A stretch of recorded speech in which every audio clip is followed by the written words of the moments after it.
What is up, you guys? Diggerdan here, coming at you with another video. Today, I'm doing a book haul on every book I've acquired in the month of January this year. So without further ado, let's dig into it. Now, all these books I got at either thrift stores or a secondhand store. That's called Second and Charles.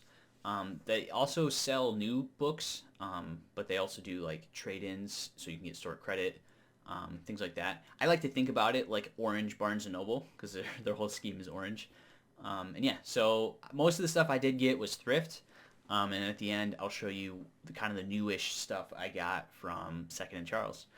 So these first two are a little unusual for me. They're in a series together. It's historical fiction. I'll do this one first because this is technically the first of it. So The Princes of Ireland by Edward Rutherford. The Dublin Saga. So it's a series of short stories following fictional families in Ireland, and it kind of follows their family history and how they interact with other families and things like that. And I thought it was really interesting, especially since I don't normally go for historical fiction. I'm definitely more fantasy and sci-fi, if you know anything about me. And then it's the second one, The Rebels of Ireland. Same author, obviously, Dublin Saga. Yeah, and I just thought it was really interesting because I don't know. I mean, again, it's fiction, but I was kind of reading the foreword, and the author, Mr. Rutherford, said that some of the things actually do happen, like are based on history. So I don't know, maybe a little bit of history lesson, but I still thought it was really interesting. And it's a series of short stories too, so it's like I can do a short story, and then if I don't really like that one, then maybe the next one will be better because it follows a different group of characters. And what really got me too, I'm kind of rambling on it, but it has like a whole like family tree for these different families that I think is fun, and it kind of like all these different like city maps, and I don't know. So again, it's not fantasy, it's not sci-fi, but I don't know, historical fiction based on Ireland, clearly. All right, so that was the first two. The third one I got was Assassin's Creed Revelations. Now, I only have one, maybe two other like video game books. The other one I have is a Gears of War book that I forget exactly what one that is. I have yet to read it, but I have it because my older brother had it, and he played the game a lot, and I remember playing the game with him and loving it, and then he gave the book to me and a box of books. But anyway, like I remember playing Assassin's Creed growing up and loving it, and Revelations was probably one of my favorite of the games. In Ezio Auditore, he's probably my favorite assassin out of the group. Although I haven't played any since 4, so take that with what you will. I don't know. I haven't looked at any reviews on this, but I got it for like a quarter or 50 cents. And Ezio, like I said, is my favorite, so it's kind of hard to say now. So yeah, book number 3. Now book number 4 is actually the third book in a series. It's The Death Cure, which is the last book in the Maze Runner series, and or at least the third in the trilogy, because I think there's technically a fourth book, but it's I don't know, whatever. And I've never actually read the Maze Runner series when it was big when I was growing up, in like high school, middle school. And so whenever I'm out thrifting, I always want to try to like just scoop it up if I can. So I don't have any of the books in the series except now, but it's book number 3, so I still have to get book 1 and 2. Well, book 1 before I can even start reading it, but book 1 and 2 if I want to complete the set. So yeah, there's The Maze Runner, which is the first book, The Scorched Trials, which is the second one, The Death Cure, which is the third one, and then The Kill Order, which is the prequel. So yeah, there's 4 books in it, but technically you can read the standalone trilogy. Whatever. Yeah, it is YA. But I just felt like I was missing out when I didn't get to read it growing up. So, and the movies were somewhat good, right? I didn't actually watch them because I didn't want to spoil it. So I've heard good things about the movies. But yeah, anyway, rambling on it. But yeah, book number 4 was Death Gear. So this next one, book number 5, I think, I already lost count, is actually another YA book, nonfiction by John Green. Again, I haven't read any John Green. I have owned a couple now from other book hauls. And I've heard good things, really. I had one friend who read this book in middle school, and he really liked it, and I never bothered to pick it up back then. So again, I saw this on the shelf, and for 25 cents or 50 cents, whatever it was, because this was another one of those thrift store finds, I thought I just had to, right? And it's not that long of a book. It's just over 200 pages. So if I do happen to read it, like I intend to, Hopefully it'll be a quick read because it's not a 600, 7 page, 100 chonker, or 850 if you're Dune that I'm reading right now. So yeah, book number 5, Looking for Alaska. All right, now book number 6 was one I was really, really excited to find, especially since it's the first in a series, which is Assassin's Apprentice by Robin Hobb, which is the first book in the Farseer series. Is it Farseer the trilogy? I don't know. Doesn't matter. It's the trilogy. It's the Elderlings. The Realm of the Elderlings is the big one. So yeah, I've heard really only good things about Robin Hobb. I actually have read a little bit of Robin Hobb, where it was the Elderling Chronicles or something, where it was the 4 books. I forget what it's called, and I should know this. But I read that one thinking it was just a standalone, and then after I read that, I realized Robin Hobb that's towards the end of the Elderling Chronicles or whatever. So I kind of screwed that one up, but when I read it, I didn't know, and I enjoyed it then. So yeah, I'm excited because everyone that I've seen on BookTube talk about this book just gushes over it. Like Fitz apparently is a really tragic character, and she has really good character work. Robin Hobb does. So yeah, I was really excited to find this one in the wild for sure. So book number 6. Now book number 7 was another one out of the same thrift store actually as the last one. Was one that I was really excited to get my hands onto, which is Pierce Anthony book. I don't know how to say this title. I think it's Anthology. It's one of his sci-fi books. Now I have actually not read any Pierce Anthony, but my dad grew up on Pierce Anthony, and he was one of his favorite authors growing up. So any Pierce Anthony book I can find, especially thrifting or secondhand, I'm going to pick up with intention of reading it for sure. More specifically, like the Xanth Chronicle or the Xanth series. My dad said he really liked those, were kind of iconic. And I can't remember if Pierce Anthony's still alive or not, but he was writing like pretty late into his life.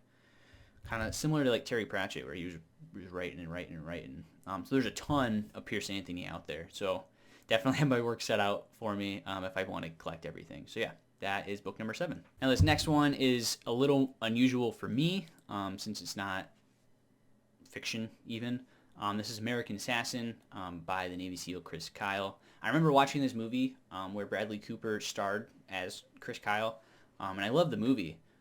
It was really kind of very patriotic, I'll say, but also like kind of just shows what war really does to a man, like specifically modern war, and just Chris Kyle's story is so interesting, and just ending of his life was so tragic when he was helping a fellow war vet, and the war vet ended up ending Chris Kyle's life.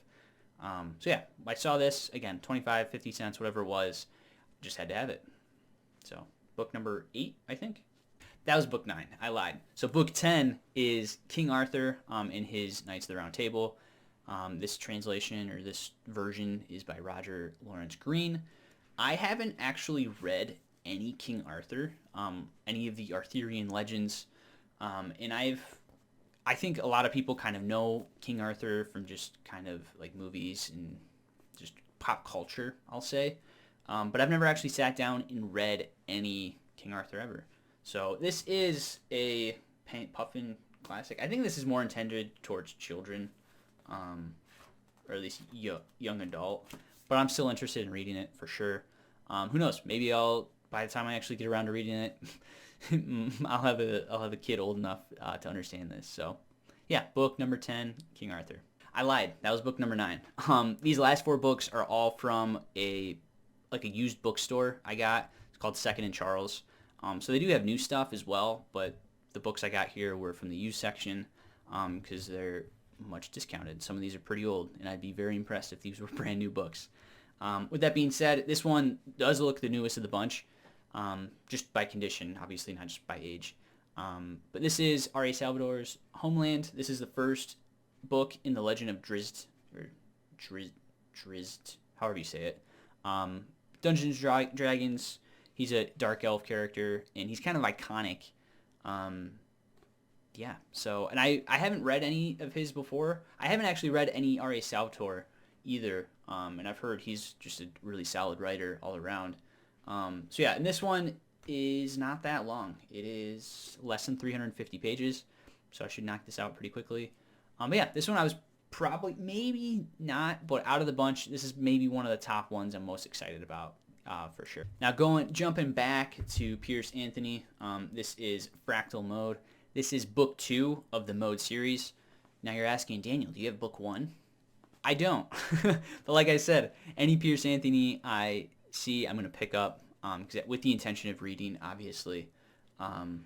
So because right now I have the first 2 books in the Tarot trilogy. I have Fractal Mode. I have that other one I just talked about, the science fiction one.